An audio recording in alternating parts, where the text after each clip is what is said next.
seorang mahasiswa psikologi Universitas 17 Agustus 1945 Samarinda.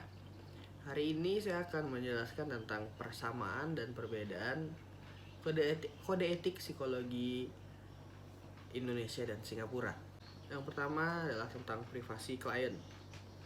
Di Indonesia terdapat pada bab 5 pasal 24 sampai dengan 27, dan di Singapura terdapat pada pedoman 1 yang berjudul tentang privasi dan kerahasiaan. Persamaan kode etik psikologi Singapura dan Indonesia di tentang privasi itu sama-sama menjaga kerahasiaan dan atau privasi klien, dan hanya boleh diungkapkan dalam bidang-bidang tertentu, misalkan untuk investigasi atau bidang-bidang ilmiah. Tentu saja dalam mengungkapkan ini hanya untuk tujuan awalnya, dan identitas klien harus tetap ditutupi. Yang kedua, persamaan kode etik psikologi Indonesia dan Singapura ada di hubungan antar manusia. Di Indonesia terdapat pada bab 4, yaitu hubungan antar manusia pada pasal 13, 14, 15, 16, 19, dan 21. Dan di Singapura terdapat pada pedoman 2 dengan judul hubungan manusia.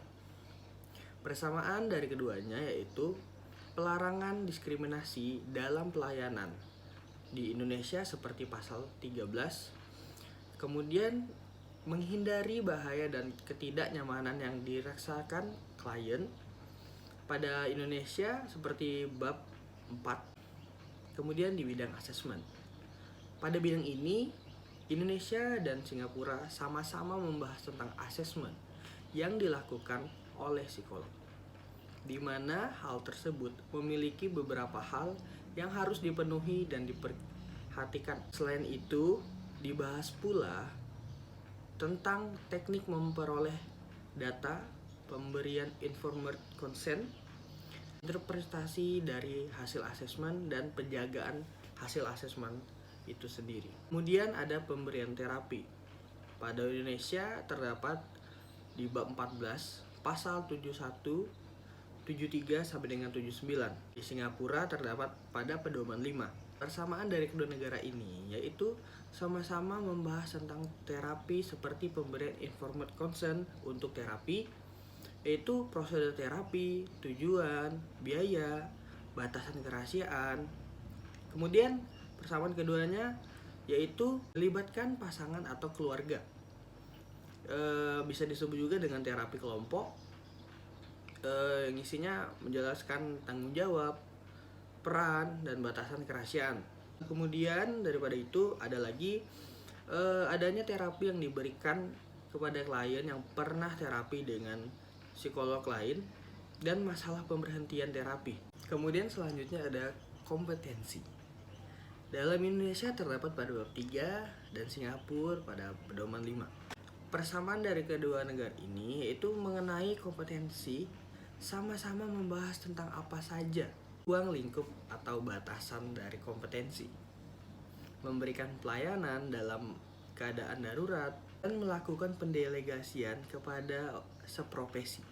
Kemudian dalam hal pendidikan dan pelatihan psikolog, pada Indonesia terdapat di bab 8 dan Singapura di pedoman 6. Persamaan dari kedua negara ini mengenai penjabaran atau pengembangan program, operasi pengajar, atau keakuratan dalam pendidikan atau pelatihan. Kemudian ada keterbukaan atau pengungkapan informasi peserta, dan yang terakhir ada penilaian kinerja peserta dan supervisor. Kemudian ada persamaan di biaya layanan.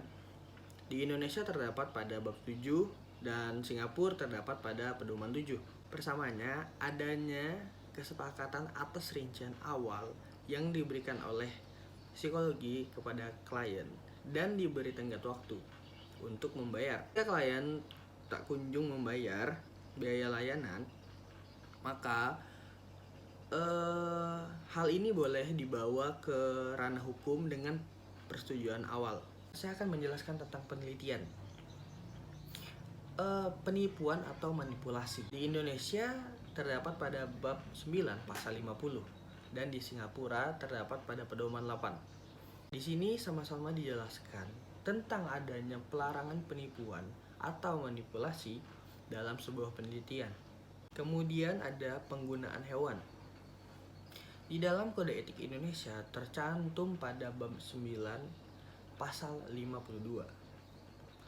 Dan di Kode Etik Psikologi Singapura terdapat pada pedoman 9. Persamaannya adalah tidak menyakiti dan diperlakukan seperti manusia. Kemudian ada pemberian informed consent. Di Indonesia dijelaskan pada bab 9 pasal 49. Dan pada Kode Etik Singapura pada pedoman 8 sub 8.6 dan 8.7, yaitu mengenai pemberian informed consent. Ini untuk meminimalkan bahaya atau hal-hal lainnya selama penelitian. Selanjutnya adalah iklan dan layanan publik. Dalam Kode Etik Psikologi Indonesia dan Singapura sama-sama mengharuskan tidak adanya penipuan identitas ataupun gelar, melainkan harus memuat data-data yang benar dan akurat atau tidak dilebih-lebihkan. Hal ini pun tercantum pada bab 9 di Kode Etik Indonesia dan pedoman 10 pada Kode Etik Singapura.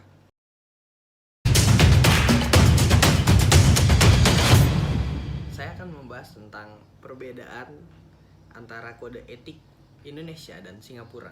Pertama ada di kepenulisan umum. Pada Kode Etik Indonesia terdapat 14 bab yang di dalamnya terdiri dengan pasal-pasal kurang lebih terdapat 80 pasal. Dan Kode Etik Singapura terdapat 10 pedoman. Kemudian di dalam Kode Etik Indonesia dibahas mengenai pengertian kode etik psikologi dan para profesi psikologi serta pelayanan pada bab 1. Di Singapura tidak dibahas mengenai pengertian kode etik, profesi psikologi dan pelayanan. Kemudian di bagian kompetensi, Kode Etik Indonesia di dalam bab 3 mengenai kompetensi. Salah satu pasal menjelaskan adanya peningkatan kompetensi pada pasal 8. Nah, sedangkan kode etik di Singapura pada pedoman 5 mengenai kompetensi dijelaskan mengenai adanya mempertahankan kompetensi. Perbedaan dari keduanya yaitu pada Indonesia kompetensi ini harus ditingkatkan, sedangkan dalam kode etik Singapura hanya dipertahankan. Perbedaan selanjutnya adalah dalam hubungan dengan klien. Di dalam Kode Etik Indonesia pada pasal 77 ayat 4 dijelaskan mengenai psikolog atau ilmuwan psikolog tidak boleh terlibat dalam hubungan intim dengan mantan klien setidaknya dalam kurun waktu 2 tahun. Sedangkan Kode Etik Psikologi Singapura dalam pedoman 2 sub 2.8 poin D mengenai keintiman seksual dijelaskan bahwa psikolog tidak boleh melakukan hubungan intim dengan klien setidaknya dalam kurun waktu 5 tahun. Jadi perbedaannya Indonesia memiliki kurun waktu 2 tahun dan Singapura memiliki kurun waktu 5 tahun. Kemudian selanjutnya ada di biaya layanan. Dalam Kode Etik Indonesia mengenai biaya yang diatur dalam bab 7 di mana biaya diberikan sesuai dengan kompetensi dan layanan yang diberikan pada pasal 34 rujukan dan biaya.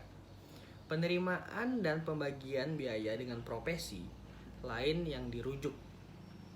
Sedangkan pada Kode Etik Singapura dalam pedoman 7 sub 7.2 biaya dan pengaturan keuangan, psikologi tidak menarif biaya rujukan. Nah, di Indonesia jika semakin tinggi keahlian psikolog, maka semakin tinggi juga tarifnya. Nah, berbeda juga dengan Singapura. Jika di Singapura tidak mereka tidak menarif biaya rujukan. Sedangkan di Singapura tidak terlalu menentukan besarnya tarif biaya psikologi tersebut. Jadi di Singapura tidak membeda-bedakan antara psikolog yang ahli dan kurang ahli. Kemudian dalam penyimpanan catatan, Kode Etik Indonesia tidak diatur mengenai batasan penyimpanan HPP. Harus menjamin keterjagaan data bahkan ketika klien sudah meninggal.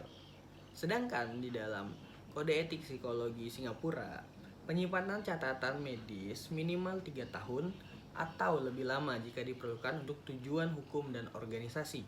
Kemudian di Indonesia, data klien itu tidak akan dibuka tanpa persetujuan oleh klien.